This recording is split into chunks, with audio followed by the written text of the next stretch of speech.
Hi, I'm Dr. Carine of PurelyIntegrative.com. Today we're going to talk about sleep. I don't want to put you to sleep today, but we're going to talk about sleep and how we can help your family sleep better. So, what a lot of people don't realize is just how much sleep we really need. For children in elementary school years, they need 10 to 13 hours of sleep to be at their best.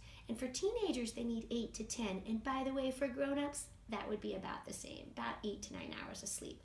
What some people don't know is that before electricity, the average American slept 10 hours a night when they went to sleep when it was dark and they were tired, and they woke up when they weren't. So this notion of staying up really late can really be detrimental to our health. If we look over what we know about sleep, we know that it affects our daytime functioning in both our neurological health, our moods, and our immune system, and even our weight. So what does that look like with the science? Well, when we sleep, our brain takes all the things that we learned that day and files it away in a filing cabinet. I like to think of it as when I used to have paper charts and I'd see patients and I'd write on the paper and I'd lay it on my desk. And my secretary would come along and put them all away in the file cabinet, so when I needed that information, we would go back and get it. But if you're not sleeping well, it's more like a fan came along and blew the papers everywhere and you're starting over every time. So especially for children when they're trying to gain new knowledge, it's very hard to learn skills or get better in your academics if you don't sleep and file away your information during the night. But we also know that we regulate our hormones, and so it affects weight. And when we lay flat, the lymphatic system, which is that section of our body that takes away our infections and toxins out of our cells, actually opens up while we sleep in a horizontal position and drains our brain. So we even have this physical detoxification that occurs while we sleep. Our body produces all sorts of neuroregulatory hormones while we sleep and help us regulate. And we fall asleep in this circadian rhythm. So our brain secretes melatonin to tell us, it's time to go to bed. And we do that when we do it the same way every day. So as we know that sleep is super important, what are our steps to making it feel better? The first step is called sleep hygiene. Sleep hygiene is that notion that you go to sleep at the same time each day and you wake up at the same time each day. And when you do that, those rhythms in your body tell your brain to release melatonin, which is a hormone in your brain that tells you that you're tired.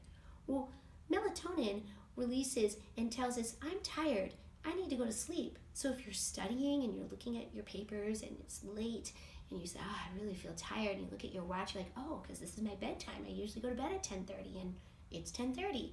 And we all know that if we kind of push through that 10:30, by about 11:30, we have a second wind. We all know, right? Well, that second wind is when you've used up your melatonin for the day. It's not there anymore. So if you don't sleep at the same time each day, either your body is releasing your melatonin erratically, or it may just give up and not release it at all. So then as you go to lay down, you don't feel tired because you don't have that melatonin to help you fall asleep. So melatonin is that natural thing in your brain that tells you I need to go to sleep, but it only lasts for a very short period of time naturally. The other things we need to do is we need to let our brain know that it's nighttime, which means that we need to turn down the lights, turn off the TVs, turn off the screens, and tell our brain, yes, it's getting dark, it's time for bed. It's interesting to me, I haven't read a lot of research about this, but I do notice that both my patients and my family seem to need less sleep in the summertime and need more sleep in the winter. And I think there's a little bit of rhythm that we go with our bodies on the sun, and we're supposed to sleep with the sun and rise with the sun. We need to stay active, we need to use our body, we need to avoid caffeine in the way into the evening, and all these things can help us go to sleep. But what happens if you're doing all of those things and you still don't feel like you sleep well? Maybe you don't fall asleep well, or maybe you don't stay asleep well, or maybe you sleep and you seem like you sleep that 8, 10, 12 hours a night and you wake up and you still feel awful.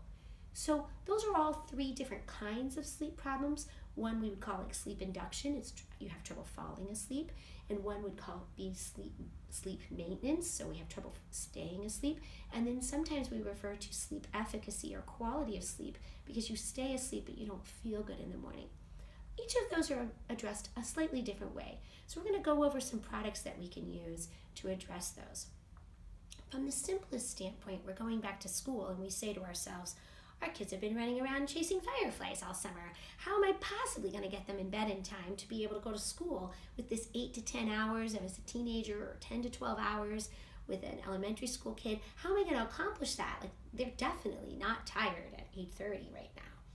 So we need to kind of reset our clocks and start to move towards that bedtime in preparation for school attendance. And one of the best ways to do that is with supplemental melatonin.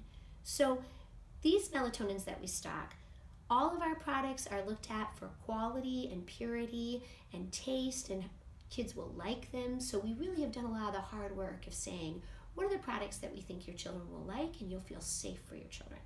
These melatonin gummies are amazing. They taste great. They're made with xylitol, so they're safe to give to kids even on the way to bed.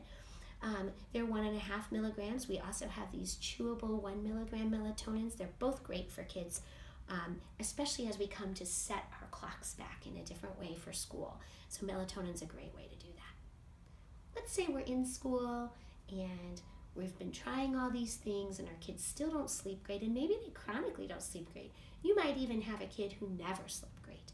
Or maybe you as a parent, you used to sleep well, but you don't anymore. Like, how are we going to problem solve these things? We have a variety of things we can talk about today.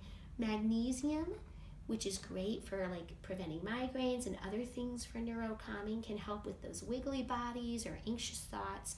And magnesium can be delivered in lots of ways, but these are super yummy. These are little pixie stick kind of magnesium. They're made with xylitol and stevia, so they don't have real sugar in them, but they taste great, and children love them. So they can help with that child that just has a trouble settling on the way to bed. As we talked about with the melatonin is great for resetting with holidays or vacations or back to school, but there are some patients, especially a lot of the patients I take care of with neurodevelopmental issues, that just don't seem to ever fall asleep easy. And I really believe that they do not make their own melatonin well in their brain. And in that case, I am completely supportive of them taking some melatonin every day to set them back like the rest of us. You know, if you're putting your child to bed on a good sleep hygiene and they're laying there and they're still tossing around for half an hour, 45 minutes to an hour, that's not normal. Most people don't have to try to go to sleep if they have good sleep hygiene. And if they're trying to go to sleep, they probably aren't producing their own melatonin. So that's a great time to supplement that. If you don't stay asleep well and you need to, or you don't feel rested in the morning, then the best thing for that is valerian root. We have a couple products here that we use. This is the Botanicom PM, which is a blend of both valerian root and some other calming herbs that also help settle your stomach. This is just plain valerian root drops, which we use for kids if they have trouble with sleep maintenance, or if we just have a sense that they wake up still tired. If you do EEGs and studies on those people's brains, they look asleep, but sometimes the patterns of their brain is not normal while they're sleeping, which would be a quality of sleep issue, and valerian root is great for quality of sleep. The other couple products we have here are a little bit more specialty oriented. The cortisol manager is great for patients who suffer from anxiety or have trouble calming down. They have an herbal blend that helps with adrenal and anxiety, cortisol reducing hormones, and it's great. We can use it in combination with the other products.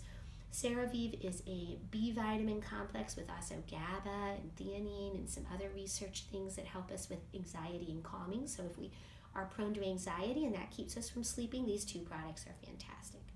The last thing we have here is just a 1-dose occasional use for sleep. It has a lot of melatonin and some theanine and some magnesium kind of packaged in a way for you to use on a day that you are really having trouble falling asleep and you need some help. They're raspberry and lemonade flavor, and they're fantastic. We have some other things for sleep available too, and we're welcome to help you with our staff that are very knowledgeable at purelyintegrative.com. So you can contact us anytime with more questions with dosing or the right product for you. And I hope our talk has been helpful today. We have some more back to school topics coming soon. Thank you very much.